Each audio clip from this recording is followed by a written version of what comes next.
Tunawasalimu, amani ya Bwana pamoja nanyi. Tunatumaini kwamba mko wazima. Ni Ayamiri TV tena, tuko hapa kwa ajili ya kuwaletea update ya kila siku kama jinsi tulivyowaahidi, na kuambia kwamba kila habari ambayo inatembea katika dira ya dunia tutaendelea kuwafikishia. So leo tuko na habari nyipya ambayo imetokea katika mji wa Uvira, DRC Congo, na tumaini kwamba mtakwenda kupata update na habari ambazo ni za kweli bila kudanganya ama bila kupepesha macho. So leo tuko na invite tena ambaye atakwenda kutusimulia kuhusu habari ya kusema kwamba wa M23 wametoka katika mji wa Uvira. Tutakwenda kumuuliza, atakwenda kusimulia kuhusu mawili matatu kuhusu hiyo habari. Karibu. Tunawasalimu katika jina la Yesu. Acha tusimulie habari za Kongo DRC, habari za Uvira kuhusu AFC M23. Ni habari ambayo tunazungumzia kila siku.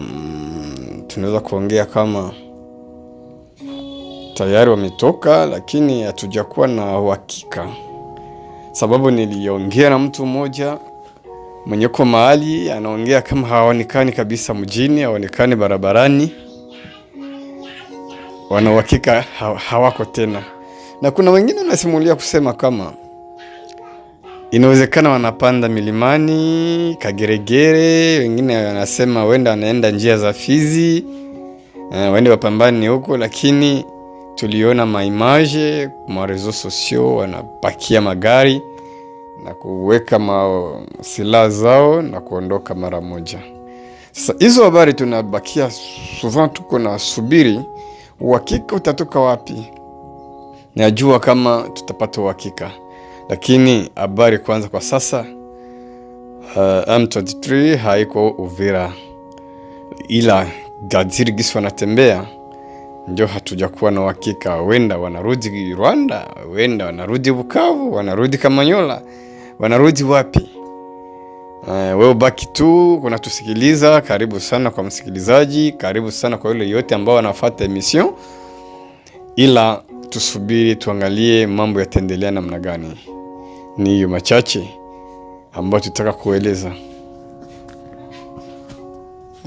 Tunasema asante, tunafurahi pia kwa kufafanua, lakini kuna vitu ambavyo ni lazima watu wanaweza wakapendelea wajue kiundani zaidi, kwa sababu inaposemekana kwamba wameondoka, wameachia mji wa Uvira, kuna ni kama pale ni kama kuna bado wasiwasi ambayo watu hawajafahamu vizuri.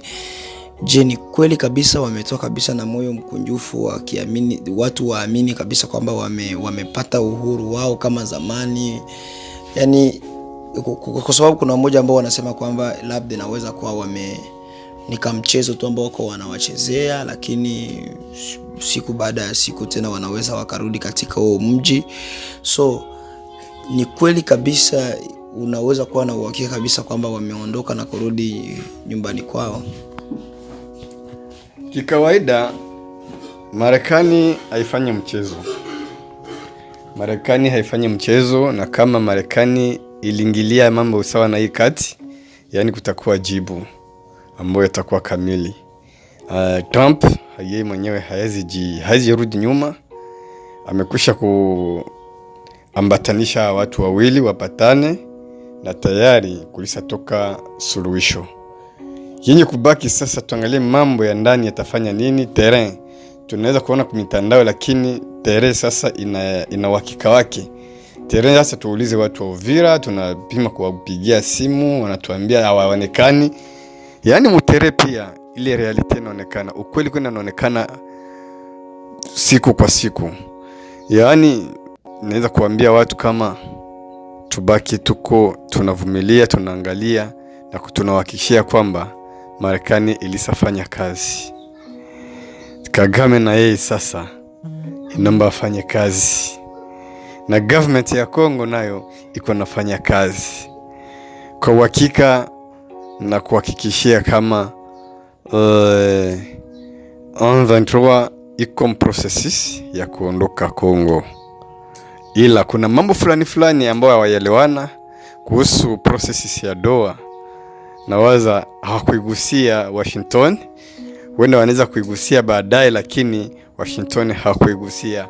Washington kuitoka tu decision moja, waondoke materitoire zote ziko okipe, kuanza na mji mkuu wa Uvira, zingine miji zitafuata baadaye.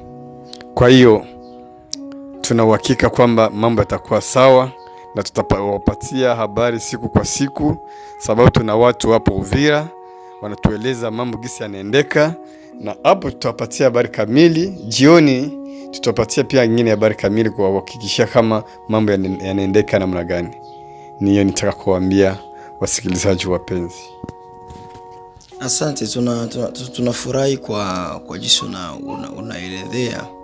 Lakini kabla hatujamaliza kipindi chetu, kuna vitu ambavyo lazima tunakosa kujua majibu, kwa sababu kama unaposema kwamba mtu anaikuingilia katika nyumba yako, anaitawala, afu unakutanisha kwamba wewe unavipeleka kama sheria sana, hautaki kuchukua mkataba, kwa sababu hata maandiko yanasema mtu mbaki kuingilia katika nyumba yako, ikuko na mpanga, jitetee.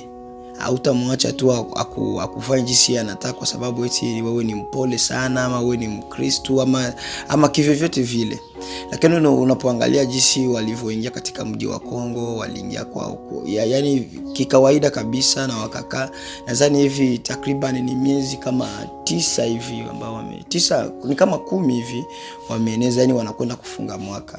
Japokuwa wametoa katika, wameachia mji wa Uvira kama ni kweli, lakini kuna miji ambao ni miji mikubwa ambao bado wangali wanashikilia, kama Bukavu na Goma bado wangali wanashikilia. Na hivyo vyote wanavyosema kwamba wameshikilia, kuna watu ambao wanasema kwamba ni kwa sababu ya makubaliano ambao waliweza kamata, ambaye ni Rais Kisegeti pamoja na wenzake. Yale makubaliano sasa Kisegeti akakwenda kinyume na yale makubaliano, na ndio maana wakafanya hivyo, na wamebana hiyo miji miwili mikubwa ambayo iko katika este ya Kongo. Na ye mwenyewe President de la Republique azungumzi chochote kile. Sijui kama kuna ukweli ndani ya haya mambo, kweli ni mikataba ambao waliweza kamata ndio ambayo inawafanya asikwe kama na wachukulia hatua fulani nzito zaidi. Sijui kama unaweza kuzungumzia hapo. Aje, karibu. Nashukuru tena. Kuhusu makubaliano ambao wanataka yatimie, nawaza Bwana Corneille Nangaa, kuna mwariri mmoja fulani, yani journalist, alimuuliza kuhusu maswali haya makubaliano mulifanya accord ya kingakati, mulifanya pamoja na rais mbele ya proclamation ya maelection, eti mulifanya hiyo makubaliano ensemble ya nchi ya Kongo, juni nchi ya kidemokrasia, ilijua hiyo makubaliano? Eski walishika mkono? Wala ilikuwa makubaliano ya Wafaransa wanaita à l'amiable, ya urafiki, ulita mpendwa wako na ambaye nataka kupatia kitu fulani, utanifezia hiki, na unaweza kuwa na watimu wawili watatu. Lakini kwa nchi ya kidemokrasia, ensemble napasha kujua kama makubaliano nchi yataenda namna gani. Akajitetea hapo vitu ambavyo eleweke hivyo. Yani hiyo makubaliano ndio inaleta tatizo. Na kama tatizo hiko, ilikuwa makubaliano ilikuwa kinyume na kidemokrasia. Sababu kidemokrasia ni waraia ndio wanapasha fanya uchaguzi. Wanachagua rais, wanachagua wabunge, ni raia wenyewe wanajichagulia. Wao wabaya, wao wazuri, lakini ya muhimu kwanza ni wao wenyewe walichagua. Ndio tatizo hiyo. Na uliuliza hapo kusema kama wana siasa wa AFC wanatoka tu mjini Uvira kwa kutaka kwao. Jibu hapo inataka kueleza kama hapana, hawataki. Sababu haja yao ni kufika Kinshasa. Lakini sasa mambo ambayo yanatokea ni kinyume na mapasho yao. Sababu gani niseme? Wakati walianzisha vita, ilibidi Rais Son Excellence Tshisekedi afanye cha muhimu cha kufanya. Alifanya diplomasia, aliangalia kama cha muhimu hapa ni kufanya diplomasia, hata kama nani wanajeshi watakwenda nafanya ma defense fulani, na mimi nikuwe diplomasi, nitembee dunia, nitafute wapi kwenye nitapata msaada. Akaenda Washington, alitembea nchi mbalimbali, na zaidi asafanya safari ya zaidi ulimwengu wote najua. Na hapo tayari wasatambua kama adui wa Kongo ni Rwanda. Lakini hapo zamani hatukuwa najua kama ni Rwanda. Rwanda ilikuwa inajifuchika, anasema no, sisi hatuna wajeshi Kongo, ni wakongomani wenyewe wanapigana huko, hawaelewani ndio maana. Lakini kuhusu diplomasia ambao rais alifanya, ikagundulika kama kumbe vita ambayo kutoka Kongo inakuwa karibuni miaka 13 hii. Kumbe ni Wanyarwanda ndio wanagandamiza Kongo. Ndio pa waliona kama ulimwengu uliona kwamba ni mateso ambayo inazidi. Inaomba sasa Kongo ipate uhuru, jirani abaki kwake na huyo naye habaki kwake. Ndio kwa sababu nataka kueleza kama M23 haikutaka kutoka Kongo wala kutoka Moyoma vile, sababu haja yao haikuwa kusema watoki. Haja yao ilikuwa wapindui government ya Kongo, ni hao ndio washikilie hapo na waanze kuongoza mara kwa mara, moja kwa moja, na hapo watasikia wanarizika. Asante sana, tunafurahi kwa jinsi unakwenda kutufafanulia na kujibia maswali ipasavyo. Na naamini kwamba watu wa Yamiri TV wako wanafurahia sana na wana kusikiliza kwa umakini. Naamini kwamba watakwenda kuelewa zaidi kuhusu labda maswali kadha wa kadha ambao walikuwa waelewi, watakwenda kuelewa zaidi. So na swali la mwisho hapa kabla tujamaliza emission yetu, nitakwenda kukuuliza kwa sababu juzi walipotangaza kwamba M23 inakwenda kutoka katika mji wa Kongo, asubuhi tukaona video ambazo ziko zinasambaa kwamba kuna vijana wakaja wa Uvira ambao wanaandamana kusema kwamba M23 hawezi kutoka katika mji wa Uvira, kwamba ni wakombozi. Yani inaonekana ni kwamba wamepokelewa vizuri, wanapenda uongozi wao. Sijui kivyako wewe unaweza ukasema namna gani, kwa sababu hata mavideo yalisambaa kwenye social media na ukaviona. Asante. Kitu naweza kueleza hapo kuhusu hiyo maandamano ya raia. Unaona, raia ni kama vile mtoto mdogo. Akipata huyo mwenye tamtombokea, tamtrete, hana kabisa resistance ya kukataa. Na naomba uelewe kama M23 iko kama vile rebellion. Ni rebellion hawa wanatumika na dictature. Ukikataa mambo ambayo wanakueleza, wanaua. Hawana prison, wanaua. Sasa ikwambia raia mjiandae, mufanye manifestation ya kutusoutenir, na tutakamata maimaji tunatuma kwa reseaux sociaux, tuonekane kama sisi tumependwa. Raia ya ndani ya Uvira ilikuwa bado haijaishi na M23. Walikuwa bado hawajajua wanajere population namna gani. M23 tukiangalia nyuma huko iliingia tangu siku ya 3 hiyo ya juma jana, wako na wiki moja sasa wako ndani ya mji wa Uvira. Na kikawaida tuongee mwa hiyo wiki yote nzima hakukua hata kitu kimoja ambacho kilifanyika. Soko zilikuwa ziyakuwa, maofisi zilikuwa ziyafunguliwa, donc meri ilikuwa haijafunguliwa. Sasa unataka kuniambia waliona namna gani wanajere population, wanaongoza vizuri? Waliongoza vizuri munjia gani?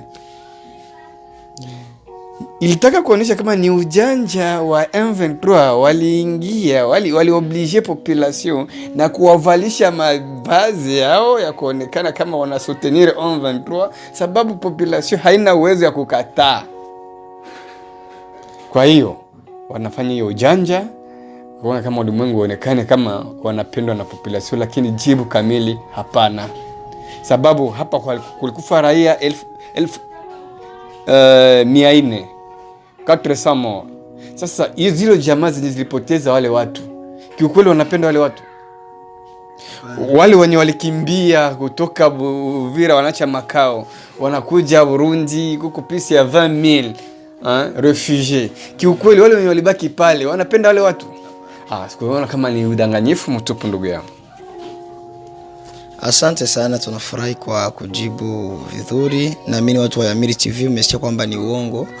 Yale maandamano ambayo tuliona wakaji wa Uvira wanaweka kwenye social media kwamba wanaandamana wataki wa M23 kutoka katika mji.